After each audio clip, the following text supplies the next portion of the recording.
Come and listen to my story about a man named Jed. A poor mountaineer barely kept his family fed. And then one day he was shooting at some food, and up through the ground come a bubbling crude. Oil, that is, black gold, Texas tea. Well, the first thing you know, old Jed's a millionaire. Kinfolk said, Jed, move away from there. Said, California is the place you ought to be. So they loaded up the truck and they moved to Beverly Hills, that is, swimming pools, movie stars, the Beverly Hillbillies.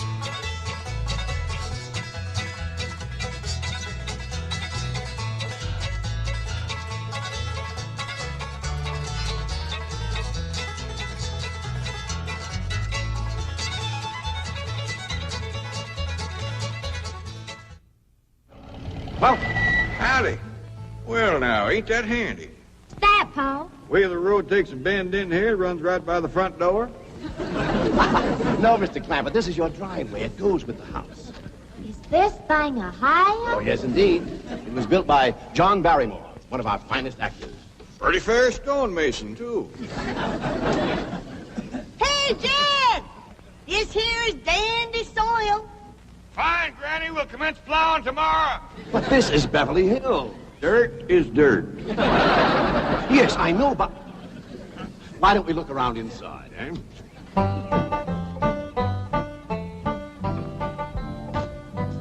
Well, here we are.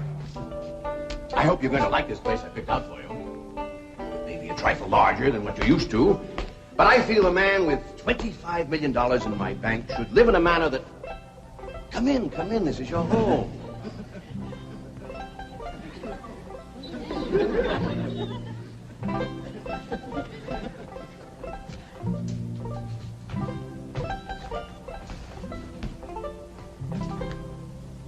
As I say, it may be a bit more than you're used to, but I'm sure you'll be comfortable. Now, my secretary will be over right away to help you with the hiring of servants or whatever problems you may have. She's a very efficient girl, Miss Hathaway. Jed? Jed? Jed?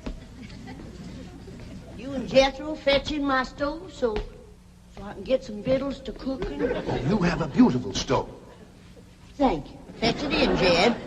You scare up some wood, Elly. No, I mean you have a stove already installed in the kitchen. Where's that? I'll show you. Excuse us. Ellie, you go with Granny. She'll still need you to fetch some wood. Sure, Pa. Uncle Jed, guess what? There's a whole nother house up here. Jethro come down from there. Like as not that belongs to somebody else. This is your kitchen.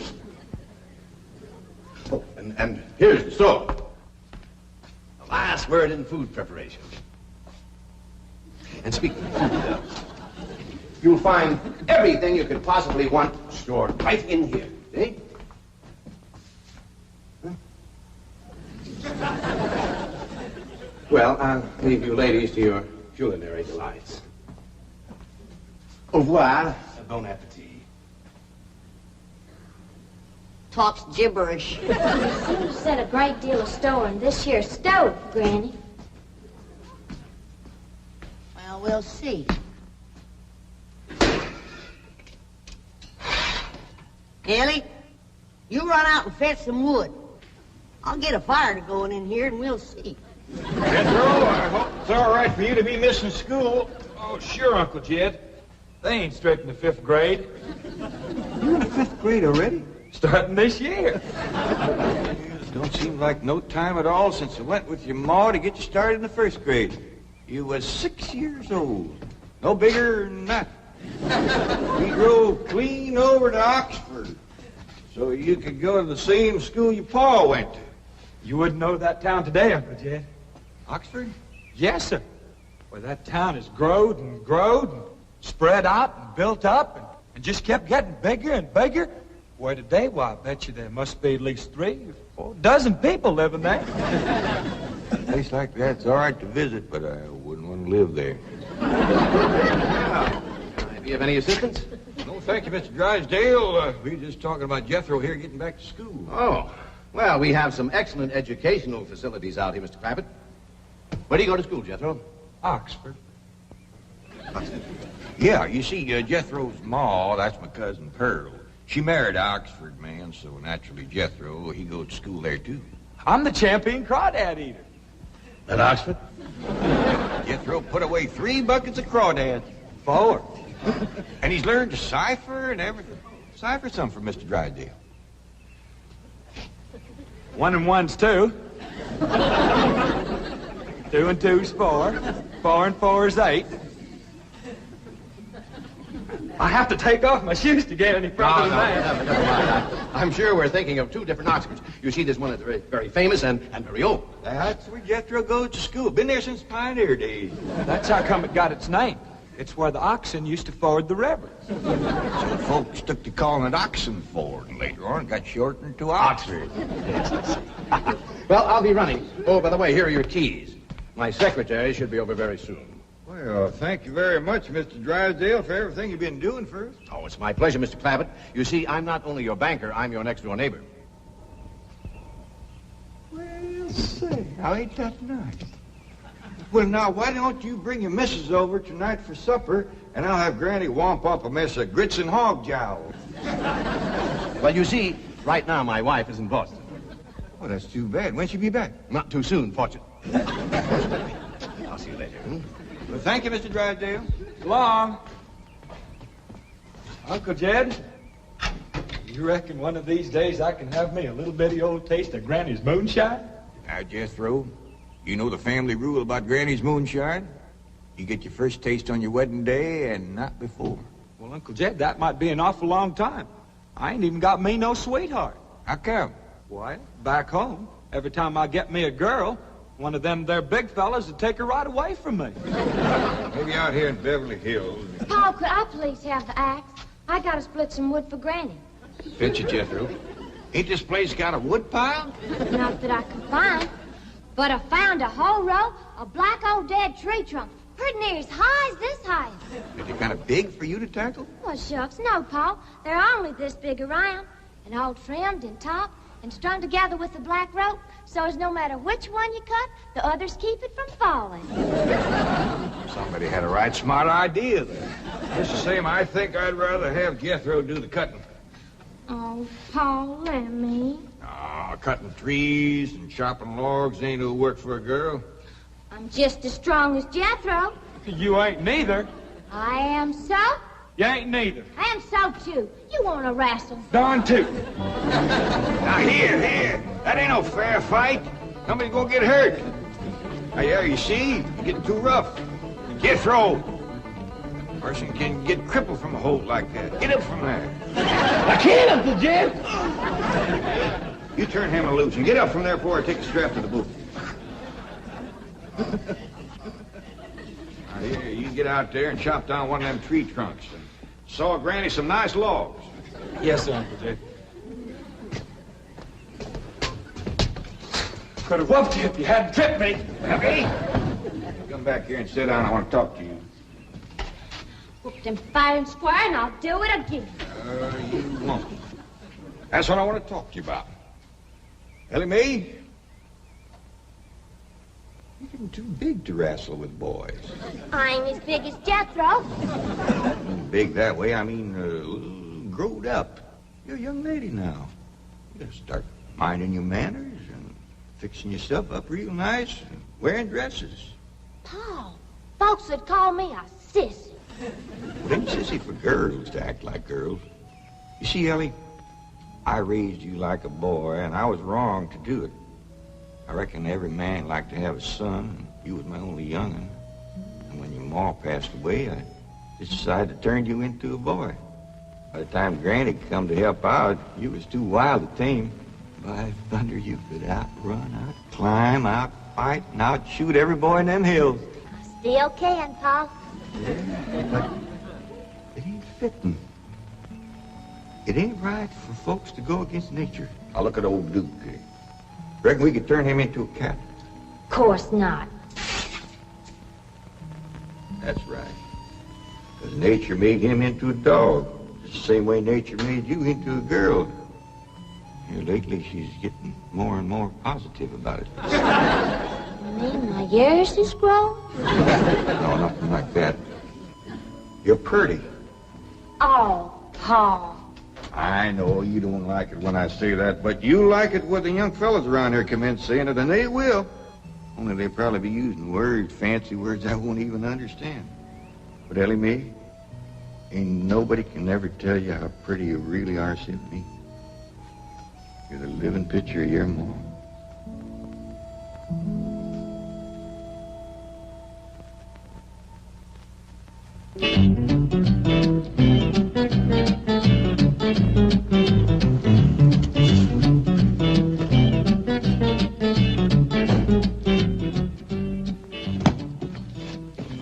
You still here? I thought you were going up to the Clampetts estate. I didn't think it prudent for us both to be absent simultaneously. In the event of crises... The only crises you have to worry about right now is keeping Mr. J.D. Clampett happy. Now get up there. Tell me, how did you like the flamingos? What flamingos? I thought pink flamingos around the swimming pool would add a rather elegant touch. Mr. Clampett is not a man educated to elegance. That will take time. Right now, there are more pressing problems. Of course, getting settled, the servant problem. Well, whatever they are, just get up there and solve them. Now, J.D. Clampett is this bank's largest depositor, and I'm making his satisfaction your responsibility. I accept the mantle of responsibility with which you have cloaked my shoulders.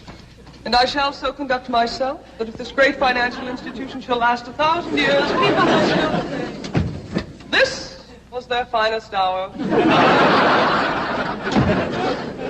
Handy wood, all right. Got a lot of pitch and tar in it. Ought to burn real good. Yeah. That flimsy grate holds up. Granny, this is top of that tree trunk. You want I should split it up too? No, just leave it outside. Yes, sir. This place ain't even got a wood box. Yeah, folks don't need much wood out here. Remember what Pearl said? It don't get cold. Yeah, I remember. It might not get cold in the day, but it sure freezes solid at night. How you know? I'll show you how I know. Every bit of food in this here storage bin is froze harder than a rock. Yes. Look.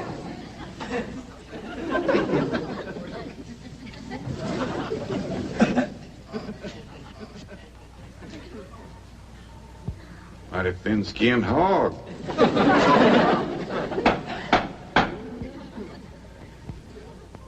But I'll be doggone. Take me 2 days to thaw out that ham before I can ever cook it.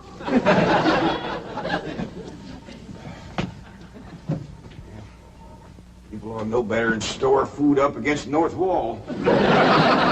Why, we'll dig us a root cellar and we put all this stuff in it. Jethro, go on out there and catch us a chicken. Okay, Uncle Jed.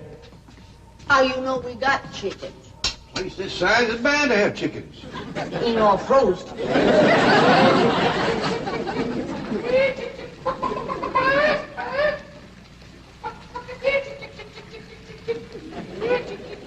Chick, chick, chick, chick, chick, chick, chick.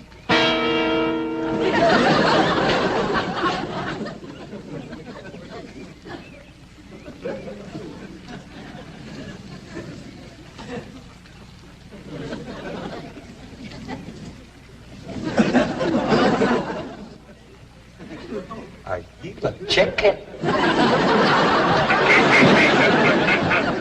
Here's that bucket. You want it?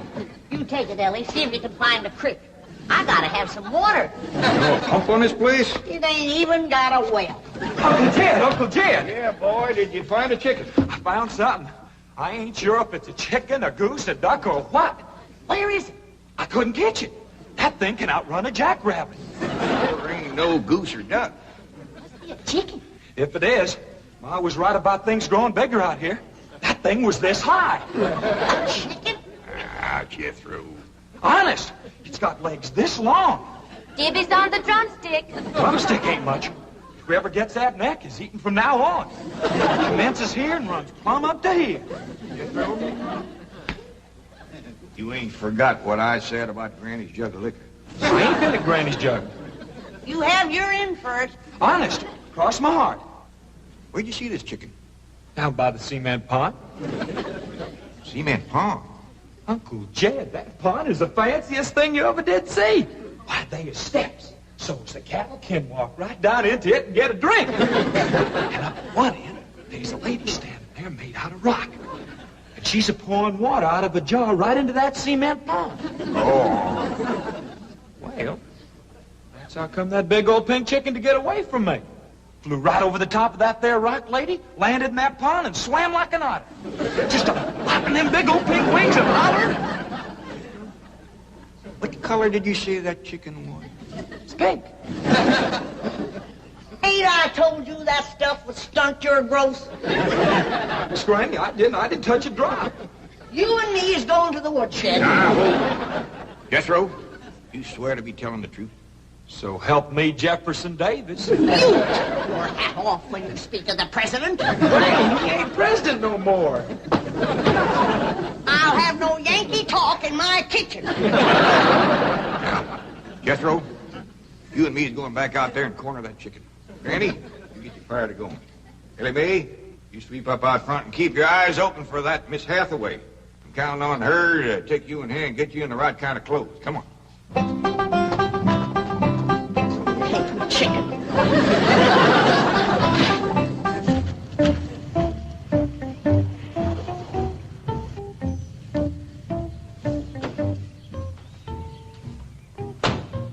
You there, young man?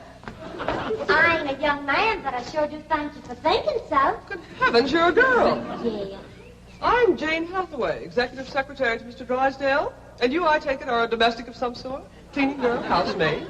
Just what are your duties with Mr. Clampett? Well, he sent me out here to sweep up, but he said you'd take me in hand and get me in the right kind of clothes and everything. Indeed, I shall. We have a complete servant's wardrobe from chef to chauffeur. Come with me. What in the name of Thomas Chippendale is this? Has Mr. Clampett seen this disgraceful and unsightly mound of debris? Oh, yes, ma'am. This is all his. Oh, what charming antiques. Just like you said, Jethro. Rock lady pouring water into a cement pond. Yes, sir. And over there's where I seen that great big pink chicken. Only thing is, it don't sound like a chicken.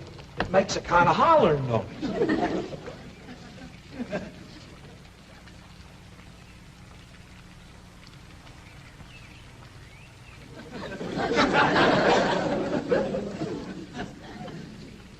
Reckon you'd make a hollering noise, too, if you was to lay egg like that. Man, oh, man. That's what I call an egg. And you won't have to worry about food now. Wait till she cooks this.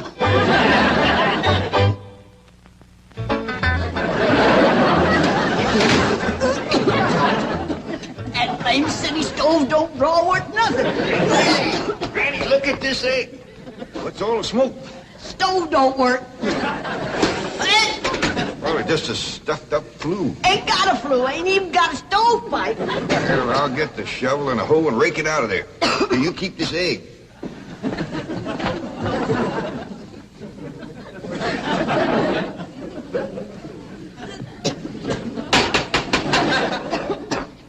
Just like everything else out here.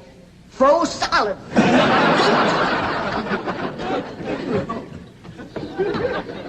Really, my dear, you look quite charming. Well, I feel like a dead blank fool. Oh. Just a moment. Yes, out now. I'll be right back.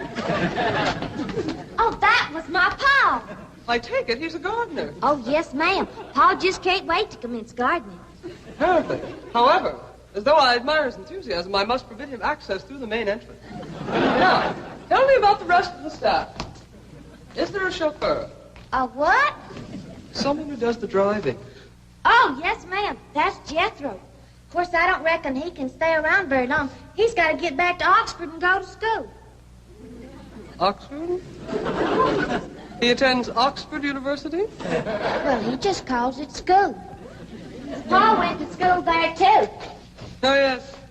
Old school time. Great pride, those Oxford men. Sorry I couldn't stop before. Granny was having trouble in the kitchen. Pa, do I have to wear this here stuff that Miss Hathaway... No, there can be no appeal from Mr. Clampett's orders. Thank you, ma'am. Glad to see you taking the firm hand. Elly May, that's right pretty. Makes you look taller. She's got me walking on pegs.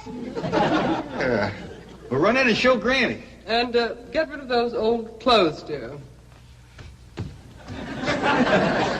Granny, I presume, is the cook. Yes, ma'am, but she ain't too happy about it right now. I shall deal with her directly. Now, let's see. Maid, gardener, cook, chauffeur. Oh, I understand Jethro is an Oxford man. You bet he is. I'm quite anxious to meet him. Don't blame you. Fine-looking young feller. Single, too. And he's on the lookout for a girl. I am only interested in the intellectual rapport which I would naturally have with an Oxford man. I presume you went to Eton as a boy. If I know Jethro, he went to Eton the minute he was born. Yes, of course. I suppose his father matriculated him. I kind of think maybe it was his ma. Oh, well, no matter. At any rate, he's an Eton man.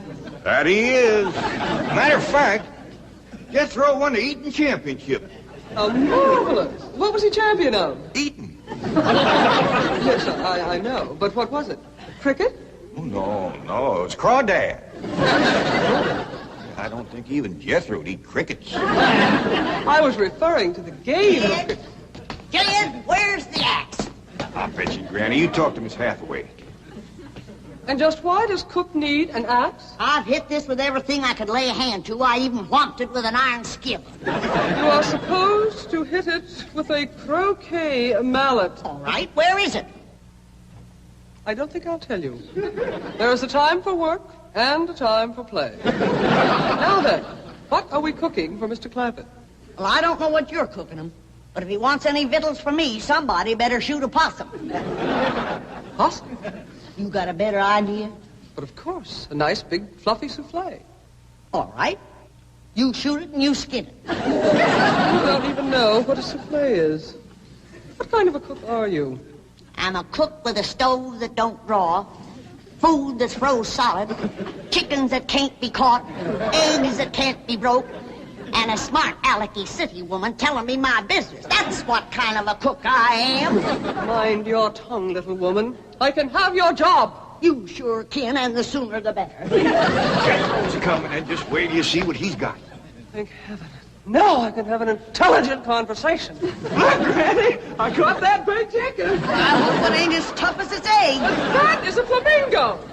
Oh, no, ma'am. That's my nephew, Jethro. Jethro, say hello to Miss Hathaway. I didn't mind him. This the ding dangest chicken you ever did see. You go to school at Oxford? Yes, ma'am. I'm in the 5th grade. Stop bragging and wring that chicken's neck. Elly May! No, stop, you barbarian. Don't harm one feather of that beautiful bird. I've taken just about as much as I'm going to take from you. Yeah, Granny. Elly, you get the fire going under the big kettle outdoors. Young lady, where is your maid's uniform? I ain't going away. Oh, yes, you are. No, I ain't. Oh, yes, you are, if I must subdue you forcefully. I wouldn't try that. Don't! Tried to tell you. I'll set on her, Elly. You get the fire to go. Now, here, Granny. Come on, let her up. Get off of her. You are discharged! All of you! Sacked! Fired! You are the most incompetent, insubordinate, belligerent group of domestics it has ever been my misfortune. Hathaway! Ah, Chief, you're just in time to help me take disciplinary action. You're fired. I've already told them. Not them, you. These people are the Clampetts. Clampett? Yes, that's right. Now go back to the office and pick up your severance pay. You are through. Now, Mr. Drysdale, hold on a spell. I reckon there's been a kind of a misunderstanding. But this little lady's been a right big help to us. Why, she fit in just like one of the family. Matter of fact, her and me is going out hunting. Ain't that right, Miss Hathaway? Yes, indeed. Yeah. Jethro, you can take that pink chicken back out to the cement pond. We're going out and shoot us a nice, big, fluffy souffle.